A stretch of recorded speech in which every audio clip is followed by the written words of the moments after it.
सुन लो, legal लड़ाई लड़ोगे, legal से जवाब देंगे। सियासत की लड़ाई लड़ोगे, सियासत से जवाब देंगे। और अगर भाईगिरी पे आ गए तो अल्हम्दुलिल्लाह, जिसको फिर हिम्मत दे, ताकत दे, वो लड़ेगा। और अगर भाईगिरी पे आ गए तो अल्हम्दुलिल्लाह, जिसको फिर हिम्मत दे, ताकत दे, वो लड़ेगा। सुन लो, डरने घबराने का नाम मजलिस इत्तेहादुल मुस्लिमीन नहीं है। डरते नहीं किसी के बाप से भी हम लोग। लड़ते हैं, बयानी करते हैं। संविधान ने जितना अधिकार नरेंद्र मोदी को दिया है चुनाव लड़ने का, जितना अधिकार राहुल गांधी को दिया है चुनाव लड़ने का, उतना ही अधिकार वारिस पठान को दिया है चुनाव लड़ने का। 10 गीदड़ों को जिताने से बेहतर है एक शेर को जिताओ। 10 जाके कुछ नहीं करेंगे, लेकिन एक अगर चला गया आपके बीच से, छोटा रिचार्ज, समझ गए होंगे आम आदमी पार्टी वाले, ये उनसे भी 2 कदम आगे चले गए। ये उनकी रेस के अंदर लग गए हैं। अगर आज उनको सवाल करो आप दलित भाई पे या मुसलमानों पे होते हुए अत्याचार पे, तो बोल देते हैं वहां उसके ऊपर बात नहीं करना। हम नहीं थे, हम चुनाव नहीं लड़े। आपके पास उस वक्त कोई विकल्प नहीं था, आपके पास एक मजबूरी थी। आप क्या करते? आपने जाके वोट दे दिया कांग्रेस को, आपने जाके वोट दे दिया कभी बीजेपी को, कभी फला मुख्तलिफ सियासत पार्टी को आपने वोट दिया। आपका वोट लेकर इख्तिदार की कुर्सी पर तो बैठ गया आके। लेकिन आज भी आजादी के 75 साल के बाद भी इन लोगों को, दलितों और मुसलमानों ने वोट मिलकर दिया, मगर फिर भी आज भारत देश का हमारा दलित भाई और मुसलमान भाई पिछड़ा हुआ वर्ग है, बैकवर्ड है, सोशली बैकवर्ड है, इकोनॉमिकली बैकवर्ड है, एजुकेशन में भी बैकवर्ड है। और ये वारिस पठान नहीं बोलता अपने मन से। आप कमेटी की रिपोर्ट उठाकर देख लीजिए। सच्चर कमेटी का रिपोर्ट आपके सामने है, महमूदुर रहमान कमेटी का रिपोर्ट आपके सामने है, मिश्रा कमेटी का रिपोर्ट आपके सामने है। तमाम रिपोर्ट में एक चीज ये दर्शाती है कि भारत देश का दलित भाई और मुसलमान पूरी तरह पिछड़ा हुआ। क्यों है? इसकी वजह क्या है? आपने तो वोट दिया, आपने भरोसे से वोट दिया। आपको बोला गया था कि अगर हम चुनाव में जीत जाएंगे आपके वोट से तो हम फलाह कर देंगे, स्कूलें बना देंगे, तालीम देंगे, एजुकेशन की फील्ड में काम करेंगे। मगर काम नहीं हुआ। अगर काम होता तो आज हमारा दलित भाई और मुसलमान भाई भी एजुकेशन में आगे होता, बिजनेस में आगे होता, हर चीज में आगे होता, मगर नहीं आगे आने दिया इन लोगों ने। और ना ही कभी इनकी इंटेंशन है, ना कभी इनका इरादा है कि आपको आगे आने दिया जाएगा। हम लड़ते हैं हमेशा। जहां कहीं पर भी हमारे दलित भाई बहनों पर जुल्म हुआ, हमारे मुसलमान भाई बहनों पर जुल्म हुआ, उनके हक के लिए आवाज उठी। और आवाज किसी सेक्युलर पार्टी ने नहीं उठाया साहब। इनको अगर आप नाम लेंगे ना अपना मुसलमान दलित का, तो बोलेंगे नहीं नहीं नहीं, आप दूर रहो। इनको इनके वोट की फिक्र है कि हमारा अगर नाम ले लिया, हमारा अगर साथ दे दिया, तो इनका जो मेजोरिटेरियन वोट है वो खसक जाएगा इनके पास। इस वजह से इतने साल तक हमारा सिर्फ इस्तेमाल किया। आज अहमदाबाद में, दानी लिमड़ा में एक मौका आया है। ये मौका है इलेक्शन, ये मौका है चुनाव का। यहां से आप अपना प्रतिनिधि को जिताकर विधानसभा में भेज सकते। देखिए, देखा ये गया हिस्ट्री में कि जिस कम्युनिटी की या जिन लोगों की आवाज होती है ना विधानसभा में, उनका काम भी होता है। और जहां पर कोई आवाज करने वाला नहीं होता, किसी के हक इंसाफ की बात करने वाला नहीं होता, वो लोग पीछे रह जाते हैं। और यही होता है हमारे पास। हमेशा से यही देखा गया 75 साल में कि हमारा वोट का इस्तेमाल करके काम नहीं। आज एक तरफ भाजपा सरकार, दूसरी तरफ ये सेक्युलरिज्म का नकाब ओढ़े कांग्रेस, आम आदमी पार्टी।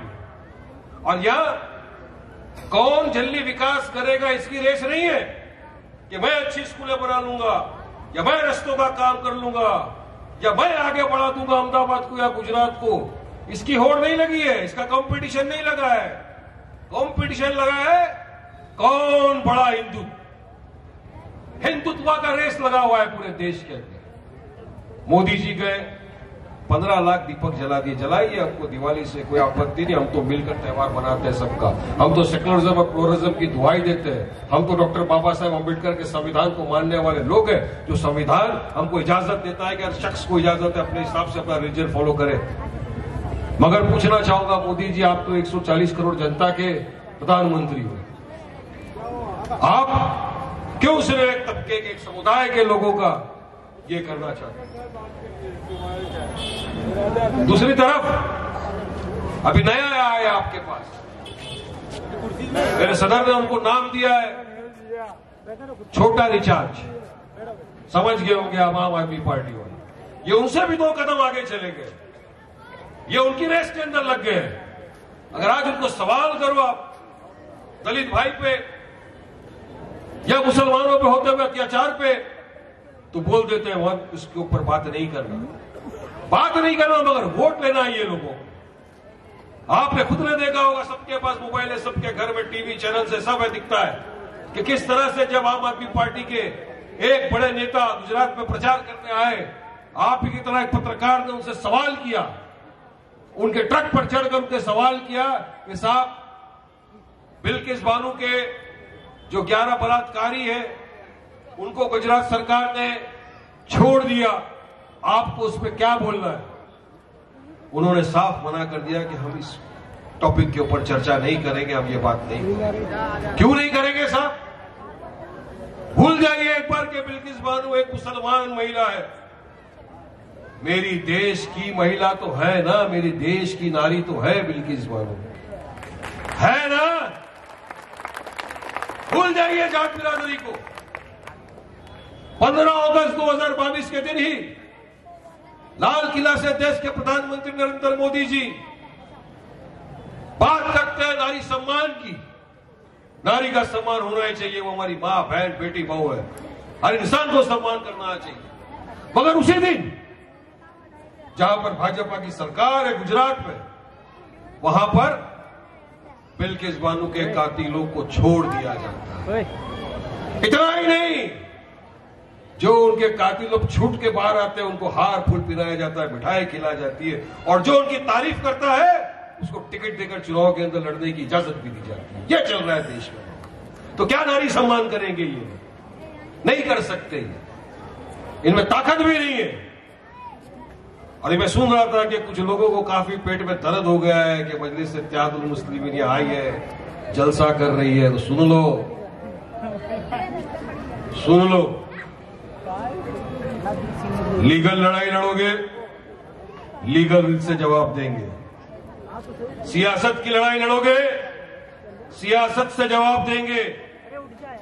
और अगर भाईगिरी पे आ गए तो अल्हम्दुलिल्लाह, अल्लाह जिसको फिर हिम्मत दे, ताकत दे, वो लड़ेगा।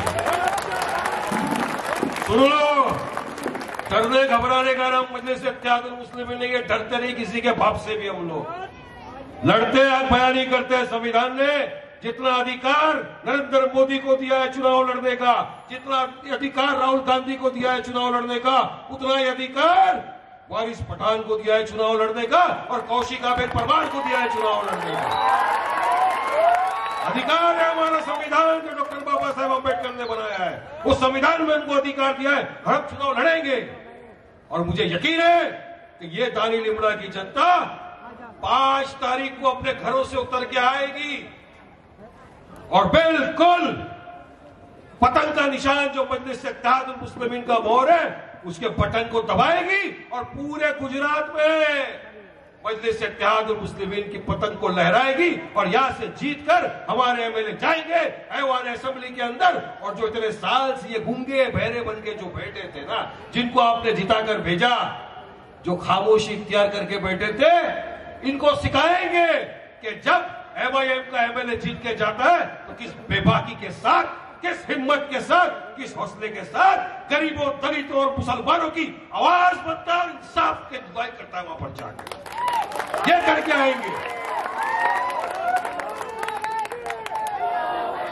10 गीदड़ों को जिताने से बेहतर है एक शेर को जिताओ। एक 10 जाके कुछ नहीं करेंगे, लेकिन एक अगर चला गया आपके बीच से, एक अगर चले गए ना यहां से, हमारी बहन कौशिका परमार, देख लेना आप लोग दानी लिबड़ा इंशाल्लाह बदलेगा, बदलाव आएगा, बदलाव आएगा। दानी लिबड़ा में भी अच्छे रास्ते बनेंगे, दानी लिबड़ा का भी पानी अच्छा आएगा, पानी की किल्लत दूर होगी, यहां पर भी बच्चों को अच्छा एजुकेशन मिलेगा, लेकिन आपको मदद करना पड़ेगा। आज हक और इंसाफ के लिए हम लोग लड़ रहे हैं, इतनी दूर से आते हैं। क्यों आते? हमको लीडर बनने का कोई शौक नहीं है।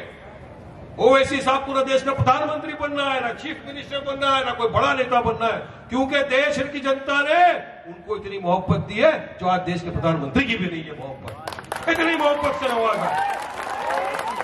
मगर क्यों आपके बीच में आए इतनी दूर से?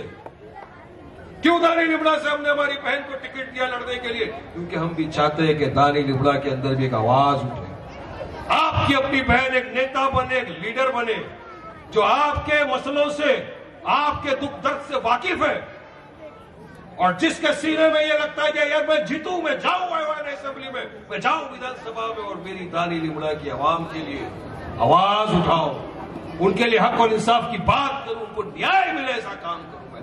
ये अरमान है हमारा। मगर आपकी साथ के बिना कुछ नहीं हो सकता। अगर आप डर के घबरा गए तो कुछ नहीं होगा। अपना काम बनता, अपना काम बनता, हाल में जाए गुजरात की जनता। यह है इनका मेन मुद्दा।